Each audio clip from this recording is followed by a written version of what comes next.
Good morning mga kapudi. Eto, si Dingdong ay nagagadgad ng mais. Ang gusto niyang ulam ay swam na mais, ano. Ang kanyang ilalahok ay syempre baboy pa din. Sabi ko nga lagyan ng ampalaya. Takot sa ampalaya. Tapos yung ating pasyente, ayan, kumakain na. At ano kaya ang ulam niya? Syempre eto, ang ulam ay gurani. Gurani ba yan? Gurani na malaki. Ayan o. Paksiw. Bigay ni Tita Neyan. Ngayon, in-edit ko. Parang video lang. Pinakulo ko uli yung luya, tas suka. Tapos, ayan, doon sa kabilang bakura, nakakuha tayo ng ampalaya. Lagyan ko ng ampalaya. Para, ano, may gulay na kahalo. So, isda muna siya ngayon. At medyo nakakilos na siyang mabuti dahil wala na yung kanyang dextrose. Kaya lang, magapa isang kamay niya. Manas. Ayan. So, ayan yung update ngayon. Medyo okay na yung ating pasyente. Gusto ko nga ilabas yung isang set niya ng lamesa dito sa terrace. Para kung may bibisita sa kanya, doon na lang. Ayaw naman niya. Gusto nandun lang sa loob. So, ayan. Ito yung mga nilabas nila, mister. Yung divan, tsaka ito. Ayan. Para kung may bibisita dito na lang ng maaliwalas, tsaka mahangin. Tinanggal na rin namin yung nakakover dito na tarpaulin. Tapos yung lamesa niya dito na may istante. Ilalagay muna namin doon sa likod. So, ayan. Si mister habang naggagadgad ng mais, ako naman ay magpipirito ng tilapia. Magluto tayo ng bistik na tilapia. So yun, nagpainit na ako ng mantika. Feeling ko mainit na nga. Ayun. So ito na yung aking tilapia. Yan. Pirito natin. Tapos bistik tayo ng dalawa. At hinihiwa na natin yung sangkap. Tapos yan, pinipirito ko pa yung dalawa. At ito, pinakukulo ko naman yung mais bago ko igisa para malambot na. Yun, so pagkagisa ko ng sibuyas, bawang, kamatis, ihulog ko na lang dyan. At, ayan, may bisita tayo!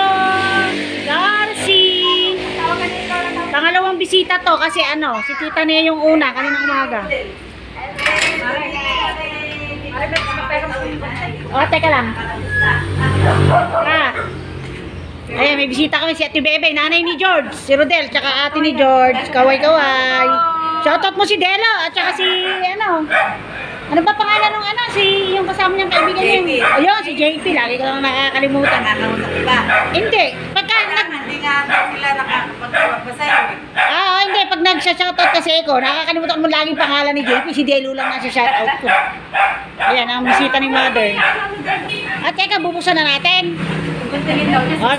Sige. Gagawin mo ice candy.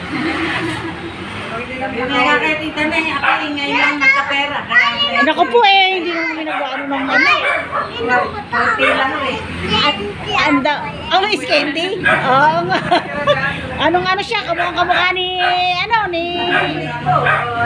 sino ba yung kapatid mong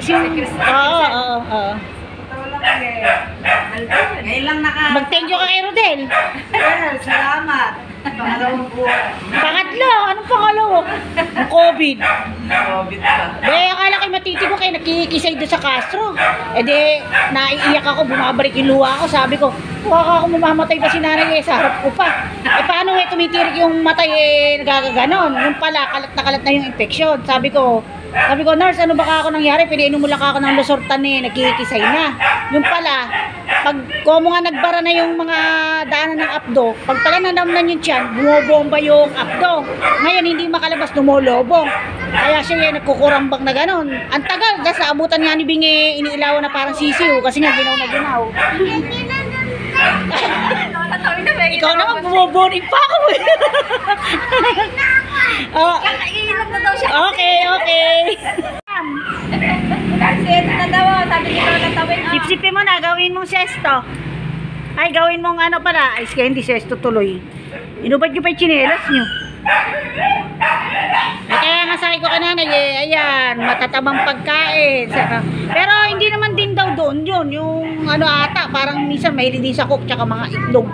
Sabi ni Rodel, may kasi kumain ng mga matataba. Oo, yun, mga tataba. Mga kasi naalambutan siguro. Paano yung nawili siya sa... Kasi makumain kami ng Inaalis nga niya. Si Del, kahit nga lechon hindi siya tumikim ng balat Talagang laman. Kasi nga, hindi nga raw siya nagme-maintenance talaga. Kaya ayaw niya, nag-iingat siya. Mahirap talaga magkasakit Pero mo pang nagkasakit ka Gusto mo umuwi eh, pero hindi makakauwi. Ay, hindi makakauwi. Pasko eh, hindi rin makakauwi. Baka sa isa. Naghanap ng ibang Pasukan. Oo, yung parang sa opisina. Oo. Ako eh, ilang taon na din. Oo, hindi siya mapopromote doon. Pag opisina, napopromote. Oo. Eh, baka eka sakaling magdasal niyo ako, baka matulungan eka ako ng kaibigan ko rin. Oo. May bonus pa, kahit pa paano. Pero eh, tapos na siya ng Kontrata. Ano daw? Kutsara tara! Ay, baso. Baso. Lalagay mo sa baso yon, tsaka kutsara. Ano ako? Opo. Oh. Opo kasi. Lagyan kita ng mangkok, kundi ilang kutsara. Gawin mo pong sabaw.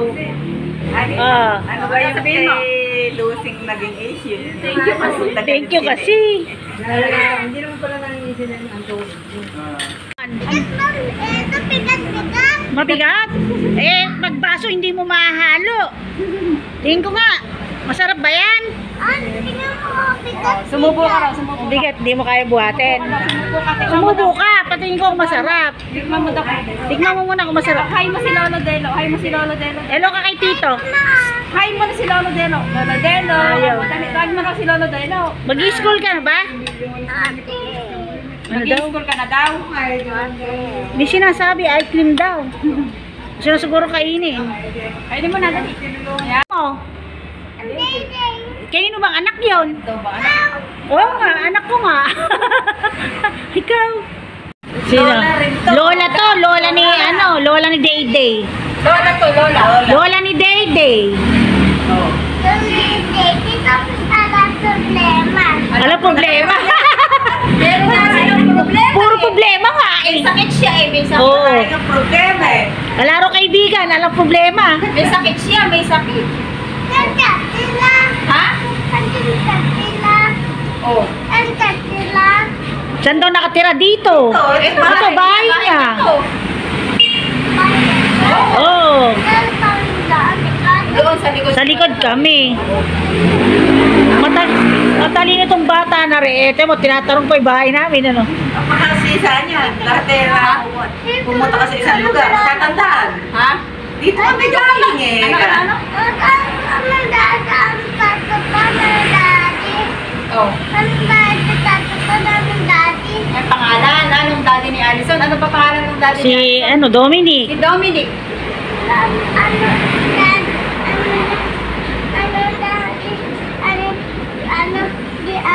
Ano?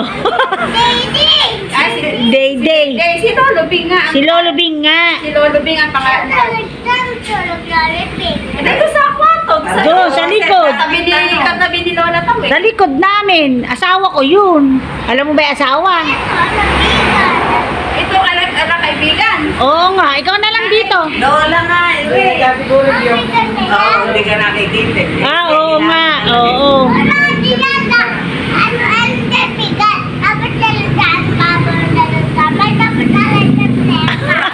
Problema. Wala ka raw kaibigan. Problema. Ikaw pa rin. Alanglag na. Oo. Oo, lagyan mo rin noo mo. Hindi ka rin lalagnatin. Mag-doktor ka. Doktor. Ah, yung laruan. Shopee. Oh. Doktor ka daw niya. Kagamutin mo. Ha? Sasaksak. Nasaksak mo. Injection mo. Anong oo? Opo. Opo, babo. Hindi ka pala maiinip dyan eh. Napakadaldal. Bebe, salamat na. Baka tayo Pakainin ko man kayo yung aking mais na ginisa eh. Iniluluto ko pa. Sabi nila. Ayan, maraming salamat kay Rodel. Tagahawak lang ang lola mo. Kaya nga. Kaya maraming salamat sa oras, tsaka sa Malasakit. Malasakit Center. George, thank you. Uwi na tayo. Hoy, shoutout mo muna si Tito Delo mo. Tito Rodel. Tama. Lolo Delo. Dali. Lolo Rodel. Tawagin ni Lolo Dali. Madulas-dulas. si Lolo Delo. Maganda pa kay bahay ng lola mo eh. Saan ba tawag? Eh, hindi lang mabubuksan. Huwag kang bubuksan, kakagat ng aso. Maganda pa nga bahay ni, ano dyan eh, ano ba ang tawag niya kay Bebe? Nanay. Maganda pa nga bahay ng nanay mo, nakita mo ba? Yung gantong nanay mo, bahay. Yung terrace, nakita mo? Doon ka nga inaalagaan eh. Kumukuha na. Saan daw sumakay sila? Ay, matagal na rin yun eh. Oh, yung mga plywood. Bumabagsak na. Napalan lang ng Omi. Oo, ganun lang. Eh, ibig ko sabihin, hindi ba matagal na yun? Parang may 20 years na ba yun? Wala pa naman. Teka lang, yung aso, ikukulong ko muna. Ko, Brownie! Brownie! Hindi ka kaya ngayon na Ko! Brownie, wasak! Ko! O, yan na. Teka. dalawa lang ba yan? Ha? Eh, nakatali. May favorite na agad si Bing. Hindi, yung isa lang, yung isa ni Babay. Babay ka na lang. Dalawa mo si nanay, walang kaibigan. Dati, Magbabay ka na. babay ka na lang. Babay. Doon sa walang kaibigan, magbabay ka. Oh, doon. Kay Lola doon. Salamat. Thank you. Thank you. Mag-ingat kayo sa kalsada. Thank you sa sesto. Hindi. Ice candy. Oo nga. Eh, wala kang straw eh. Nawala eh. Si Bigang nag-aayos ng freezer eh. Nung nasa ospital kami. 2 linggo ako pabalik-balik. Hindi siya naiwan. Doon lang. 2 linggo nga kami pabalik-balik sa ibang lugar. Bye-bye. Salamat. Thank you. Okay na lang. Okay lang. Maraming bato. Kaya, pangatlong bisita na. Bato ka pa na. Kaibigan po ng best friend ni nanay. Kaya nasa kabilang buhay na si nanay. Lahat pa naman ng patay na hindi pa mabuta. Kung hindi ka lang, dahil gano'n ka lang rin. Kasama ka na, sinusundo ka na. Ayaw nga siya isama eh. Ano? Ayaw siya isama. Ayaw siya isama. Oo, sumakay nga siya kay Kuya Willie raw eh. Nung tinatawag nga ako niya at babayaran niya, sasakay siya ulit. Hindi na ikaw, maiwan ka na ikaw dyan. Ayaw siya isakay.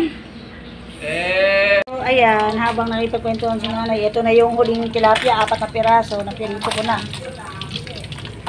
Bibistik ko na kasi anong oras na darating na si Doktora at ito pa pinagprituan lang din ng isda to. Ayan.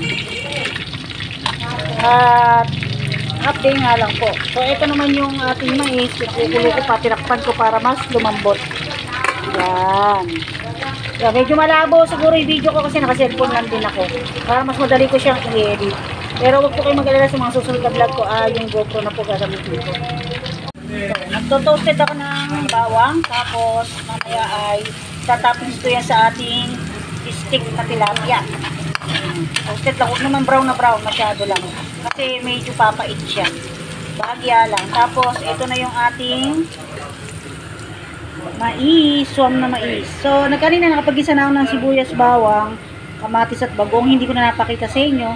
At isinaling ko na dyan. So, yung baboy, hindi ko na sinangkot siya. Sinama ko na lang sa mais na pakuluan para diretso na rin siyang lumambot. So, nasa inyo naman po kung gusto nyo siyang igisa. Pwede rin naman po. So, yan. Shortcut lang yung ginawa ko. Ako po ay nagmamadali. At mamaya mamalengke po tayo. At tumanggap na rin po ako ng pa-order. Meron tayong pa-order na isang bilaong pansit palabok. So, yung palabok yung bihin po yun.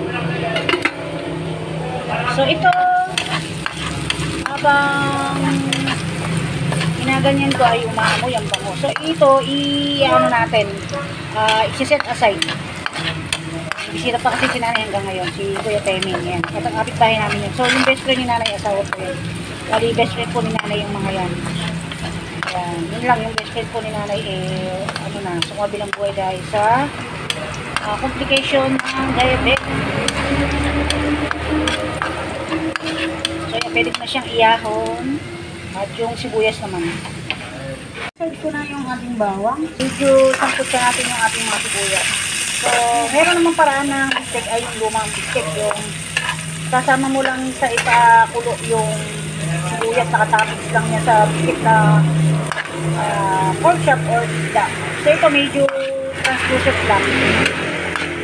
Para medyo mag-caramelize lang siya. Saka natin tatapis sa sabay ng bawang. Papakuluan natin sa kalamansi toyo. Tapos saka natin lalagay yung tilapiyang perito na. Pinagsama ko na yung toyo kalamansi. Tapos lagyan natin laurel at paminta. Hindi na muna ako naglagay ng asin kasi may toyo na yan.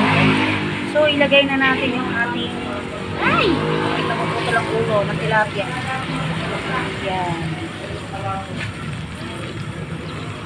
Yan, dalawa lang. Kasi baka mamaya, gusto nila yung pirito, tapos yung suwam na mais. Di po ba? Para partner. So, yan. Ngayon, ilalagay ko na rin yung ating sibuyas at bawang. Kasi nilagay sa kawali ko, ganyan na po talaga yan. Kahit anong kaskas ko, or baka talagang wala ng pwersa yung aking dalawang siko. Ayan. Pero kung yan asikasuhin natin na linisin lahat, baka sakaling mamuti pa. Hindi po ba? Po, so ilagay na natin yung ating sibuyas at bawang. Napakasarap niya pag marami sibuyas at bawang. Yun, sarap niya. Bistek, di po ba? Yan. Yan na natin siya makuloan kasama ng mga sibuyas. Kataantayin po natin yan, medyo matuyo. Yan, para lalong lumasa yung ating sibuyas at bawang at yung alat ng toyo at asin ng kalamansi. At sa isang banda ay ayan, ready na. Ayan, pasensya na kayo kung ba't parang magulo. Wala naman po tayong tutorial ngayon.